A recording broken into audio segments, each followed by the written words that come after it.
લખતર તાલુકાના નાના અંકેવાડિયા ગામે યોજાયેલ શાળામાં પ્રવેશોત્સવના સ્થાનિકોએ વિરોધ કર્યો છે। શાળા પ્રવેશોત્સવ માટે આવેલા પાટડીના ધારાસભ્ય અને સંસદીય સચિવ પૂનમભાઈ મકવાણાનો ગ્રામજનોએ વિરોધ કર્યો હતો। શાળા પ્રવેશોત્સવમાં ગ્રામજનો અને મહિલાઓએ થાળી વેલણ વગાડીને વિરોધ દર્શાવ્યો, જો કે ધારાસભ્ય બન્યા બાદ ગામમાં પ્રથમ વખત જ આવ્યા હોવાનો પણ આક્ષેપ કરી ધારાસભ્ય પાસે રોડ, પાણી, ગટર સહિતની સુવિધાની માંગ કરી હતી। વધુ માહિતી સાથે જોડાઈ ગયા છે જીએસટીવી સંવાદદાતા જીતુ। જાણવા માંગે શું છે હાલમાં અપડેટ?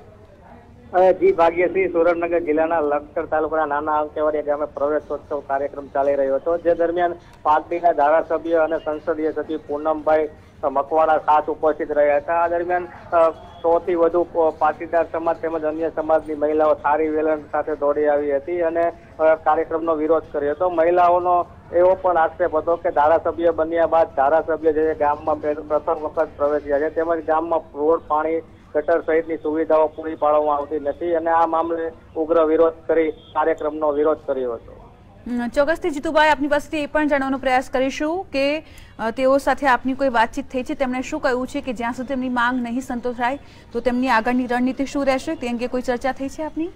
સ્થાનિક આગેવાનો અને ગામના સરપંચના જણાવ્યા મુજબ હાલ આ મામલે કાર્યવાહી શરૂ છે અને તમામ માંગો જે છે ટૂંક સમયમાં જ પૂર્ણ કરી દેવાની ખાતરી આપવામાં આવી છે। જો કે મહિલાઓ એટલી બધી રોષે ભરાઈ ગઈ હતી કે તેઓ કાર્યક્રમનો ઉગ્ર વિરોધ કર્યો હતો અને જ્યાં સુધી તેમની માંગો સંતોષવામાં નહીં આવે ત્યાં સુધી વિરોધ તેમને ચાલુ રાખવાની ચીમકી પણ ઉચ્ચારી હતી। જી ભાગ્યશ્રી। જી આભાર સમગ્ર માહિતી માટે। તો ફરી એકવાર આપને જણાવીશું કે મહિલાઓએ થાળી વેલણ વગાડીને વિરોધ દર્શાવ્યો હતો। મહત્વનું છે કે ધારાસભ્ય બન્યા બાદ પણ ગામમાં પ્રથમ વખત આવ્યા હોવાનો આક્ષેપ ધારાસભ્ય પર લાગ્યો છે। તેમણે રોડ, પાણી, ગટર સહિતની જે સુવિધાઓ છે તે પૂરી પાડી નથી, તેની માંગ સાથે વિરોધ દર્શાવવામાં આવ્યો હતો।